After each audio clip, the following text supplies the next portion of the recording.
चला. सर, आज दिल्लीमध्ये शरद पवार गटाचे सगळे खासदार जे आहे इन्क्लुडिंग सुप्रिया सुळे पंतप्रधान नरेंद्र मोदी यांना भेटले. गेल्या काही दिवसात घडामोडी ते त्यांची वाटचाल कुठेतरी एनडीए कडे जाताना दिसते. तुम्ही कसं बघताय सगळे? राष्ट्रवादी काँग्रेसमध्ये काय घडामोडी चालल्यात किंवा शरद पवार गटामध्ये काय चालत याच्यावर मी बोलणं काही उचित ठरणार नाही. ते तुम्ही सांगताय, मीडियातून ज्या बातम्या येतात त्यात आम्ही ऐकतो. आम्हाला कोणी काही सांगितलेलं नाही की कशा करता भेटणार, अजेंडा काय आहे. मागच्या वेळेला ते भेटले होते, मला सगळ्यांना सांगितलं की त्यांनी शेतकऱ्याच्या प्रश्नावर ते बोलले, असं ते म्हटले होते. एकदा दोघंच जेव्हा गेले होते त्यानंतर पुन्हा ते म्हटले की नाही, मी ते जनजीच्या आंदोलनाबद्दल बोललो. ते काय म्हणतात काय मला माहिती नाही. काय अजेंडा आहे तर त्यांना माहिती असेल, मला त्यावर काही टिप्पणी करणं योग्य वाटत नाही. पण इंडिया आघाडी जी आहे ती अजूनही आहे का असं आपल्याला? इंडिया आघाडीचा इंडिया आघाडी नाही, इंडिया आघाडी अगदी भक्कम आहे. शेवटी प्रत्येकाला माहिती आहे की भारतीय जनता पक्षाचा पराभव करायचा असेल तर सर्व विरोधी पक्षांनी आपली मतं एकत्र केली पाहिजे आणि आमच्या मताचं विभाजन झाल्यामुळं भाजपला यश मिळतं नाही. ते आम्ही टाळलं पाहिजे. कित्येक वेळेला आम्हाला त्याला यश येत नाही टाळण्यामध्ये. पण आमचा प्रयत्न, आमच्या नेत्यांचा प्रयत्न आहे की इंडिया आघाडी म्हणजे एकंदरीत उद्देशाचा आहे की भाजपच्या विरोधामध्ये जे जनतेमध्ये जो रोष निर्माण झालेला आहे पहिल्यापासून आहे, त्याला एकत्रित करण्याकरता सर्व विरोधी पक्षांनी आपल्या मताचं विभाजन टाळलं पाहिजे. हे त्याचं मूळ सूत्र आहे. अनेक घटना त्याला कारणीभूत आहे. सीएम आणि जयंत पाटलांचा एकत्र प्रवास, त्यापूर्वी जयंत पाटील सीएमला जाऊन भेटली, नंतर मोदीजींना सुप्रियाताई आणि शरद पवार जाऊन भेटली, आता सगळे खासदार घेऊन जाऊन भेटली. ही एकूणच ही काही योगायोग नाही, तर काहीतरी स्क्रिप्टेड आहे, त्या दिशेने हे पावलं चाललेले आहे. तुम्ही इतक्या दिवसात राजकीय अनुभव काय होतंय असं वाटतंय राजकारणात? अशा जेव्हा घटना घडतात तेव्हा त्याच्या मागे काहीतरी वेगळा संदर्भ असतो, हे तुम्हालाही माहिती आहे, मलाही माहिती. पण आता एक्झॅक्टली कोणाचं काय चाललेलं आहे, कोण कोणाला कशा करता भेटतंय, सकृतदर्शनी ते सांगतात, काहीतरी कारण सांगतात. पण तू कशा करता भेटतंय हे आपल्याला सर्व माहिती आहे की जेव्हा अशा भेटीगाठी होतात आणि ज्या भेटीगाठी उघड होतात त्या वेगळ्या आहेत, त्या गुप्त होतात त्या आपल्याला कोणालाच कळत नाही, त्याही होतात. त्यामुळे काहीतरी कुठेतरी काहीतरी अस्वस्थता आहे. मी मागेही बोललो होतो इथं. आणि ते काय आहे की राष्ट्रवादीच्या कोणी मला सांगितलं असं नाही. मला आमचे जे सत्ता पक्षातले जे काही मित्रमंडळी जुने आहेत ते सांगतात की आम्ही हा पक्ष फोडणार. आम्ही उद्धव ठाकरेंचा पक्ष फोडला तर आम्ही राष्ट्रवादी पण फोडणार, असे हे लोक सांगतात. होतील का नाही मला माहित नाही. पण आता बोलताना म्हणजे जसं उघड भेटी होत आहे तशा गुप्त पण भेटी होतात असं वाटतं. झाल्या होत मला माहिती आहे, मला माहिती आहेत काय. पण ते राजकारणात होतात ना. आता शेवटी काय सगळ्याच उघड भेटी होतात असं नाही. मी मुख्यमंत्री असताना आमची बऱ्याच गुप्त भेटी व्हायच्या, माहिती आहे. एसआयआर प्रकरणामध्ये मोठ्या प्रमाणामध्ये देशभरामध्ये तुमच्या पक्षाच्या वतीने, इतर पक्षांच्या वतीनं, ममता बॅनर्जीच्या पक्ष असेल किंवा इतर, मोठ्या प्रमाणामध्ये आवाज उठवला जातोय आणि महाराष्ट्रातील एसआयआर विदर्भातील मोठ्या प्रमाणात सुरू आहे.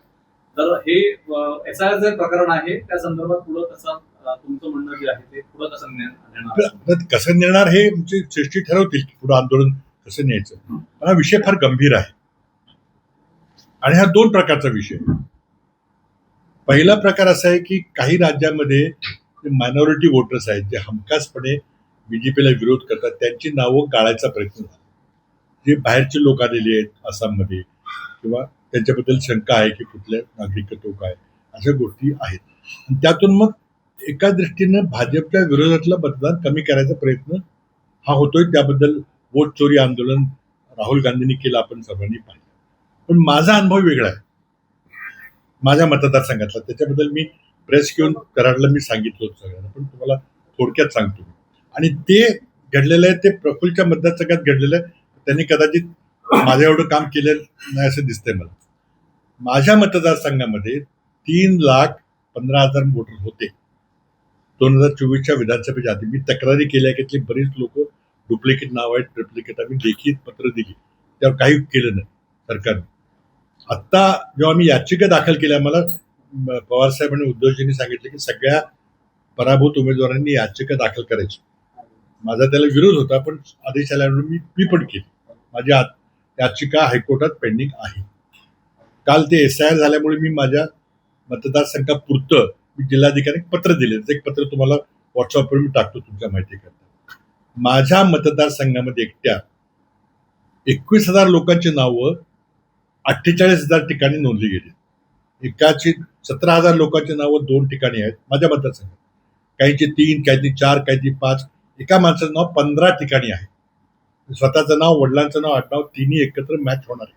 सगळं कम्प्युटरने मी सगळं काढलं. माझ्या शेजारचे 5 मतदारसंघ आहेत भौगोलिक दृष्ट्या सल्लंग. जयंत पाटलांचा वाळवा, बाळासाहेब पाटील सहकार मंत्र्यांचा कराड उत्तर, शंभूराज देसाईंचा पाटण, विश्वजित कदमांचा कडेगाव आणि शेराळा. 5 मतदारसंघातले प्रत्येक मतदारसंघातले 7-7, 8-8 मतं कॉमन. ही सगळी यादी छापून कलेक्टरात दिली. एकूण 56,000 डुप्लिकेट मतं माझ्या मतदारसंघात. आम्हाला माहिती आहे की त्यातल्या बहुतेक सगळ्यांनी डुप्लिकेट मतदान केले. हाताची शाही नेल पॉलिश रिमूव्हरनी काढून टाकायची आणि 3-3, 4-4दा करायचं. माझा मतदारसंघ अतिशय कॉम्पॅक्ट आहे. तासाभरात आपण संबंध मतदारसंघ फिरू शकतो. एका गावातून दुसऱ्या गावात जायला 5 मिनिटं लागतात. आणि सगळ्या शेजारच्या मतदारसंघांची डुप्लिकेट नावं ती केली. आम्ही सांगितलं होतं तरी यांनी काढली नाही. आत्ता SIR प्रक्रिया झाल्यावर माझ्या कलेक्टरनी 48,000 मतं कमी केलीत माझ्या मतदारसंघात. 2 प्रकार आहेत. एक जे आमचे मतदार आहेत त्यांना कमी केलं उत्तरेमध्ये वगैरे, आणि आमच्याकडे, आणि हे इथेही घडलेलं नागपूरमध्ये बरीचशी डुप्लिकेट नावं.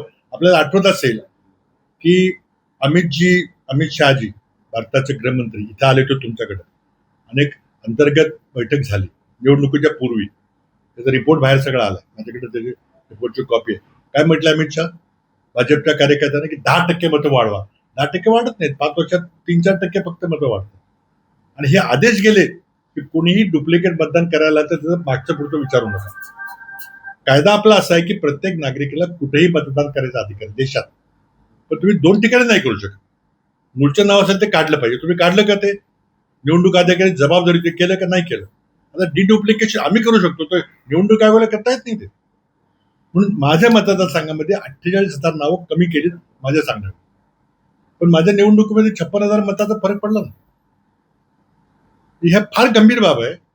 आणि आज आपल्याकडे सगळं सॉफ्टवेअर सगळं आहे. संबंध देशातलं डिडुप्लिकेशन करता येईल. आधार नंबर वापरायला पाहिजे. कोणी 2 नावं नसतील तिथं. आणि ही शाही वगैरे सगळं बोगस आहे सगळे. पण हे निवडणूक आयोगाची चयन प्रक्रिया कशी आहे? तुम्ही कुठल्या माणसाला निवडणूक आयुक्त नेमताय? आमच्या वेळेला जरी कायदा नसला तरी आम्ही कोणाला नेमत होतो? शेषनसारख्या माणसाला आम्ही नेमत होतो. आणि हे आता काय करतायत? गंभीर आरोप आहे. लोकसभेच्या निवडणुकीमध्ये विधानसभेत 5 महिन्यामध्ये एवढा फरक पडतो. चव्हाण साहेब, एकूण व्यवस्था सुधारला पाहिजे. व्यवस्था सुधारलीच पाहिजे. पण राजीनामा देणं ही एक महत्वाची स्टेप आहे की कोणीतरी त्याची जबाबदारी स्वीकारली. हे महत्वाचं आहे. हे आतापर्यंत कधी घडलेलं नाही. UPA सरकार आमचं असताना 7 मंत्र्यांनी राजीनामा दिला. आपल्याला माहिती. पवन कुमार बन्सल असेल, अश्विनी कुमार असतील, स्वतः पाटील साहेबांना द्यावं लागलं. काय कारण होतं? पण नैतिक जबाबदारी स्वीकारली काँग्रेस. मुख्यमंत्री विलासराव देशमुखांना काय कारण होतं? One of the best chief ministers. बरी काँग्रेस पक्षाने निर्णय घेतला. किती 4 मुख्यमंत्री आमचे. ही नैतिक जबाबदारी स्वीकारायची आमची. पण ह्या लोकांची निगरगट्ट माणसं आहेत. काही होत नाही ना. त्या महिला मुली ज्या हे करतात, 7 मुली जर काही आरोप करतात ते सगळं खोटं होतं. पण त्याचे चारित्र्यानं जो म्हणतात त्या मुली रस्त्यावर उतरल्या आणि तुम्ही त्याला निर्देश सोडून सत्कार करता. तुम्ही ही तुमची संस्कृती.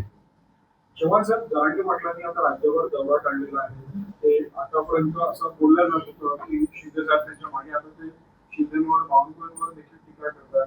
काय समीकरण बदललं असेल? तुम्ही कशा अर्थाने या सगळ्या? मी त्या चर्चेमध्ये नाहीये.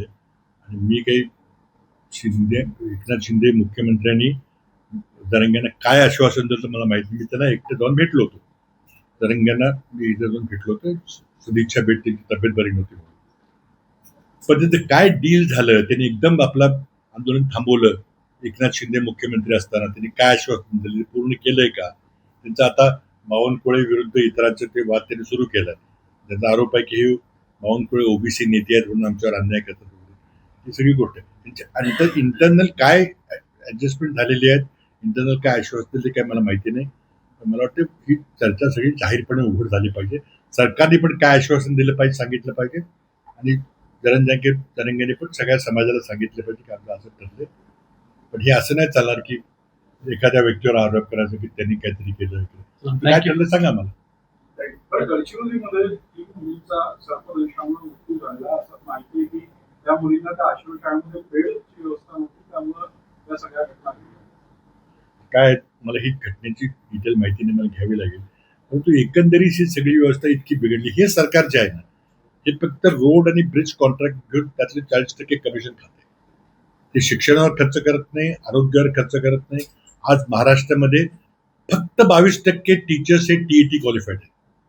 मी मुख्यमंत्री असताना मी 2011 साली टीईटी परीक्षा सक्ती केली होती की क्वालिफिकेशन टीचर्सचं पाहिजे, आपल्या मुलांना चांगल्या शिक्षकांनी शिक्षण दिलं पाहिजे.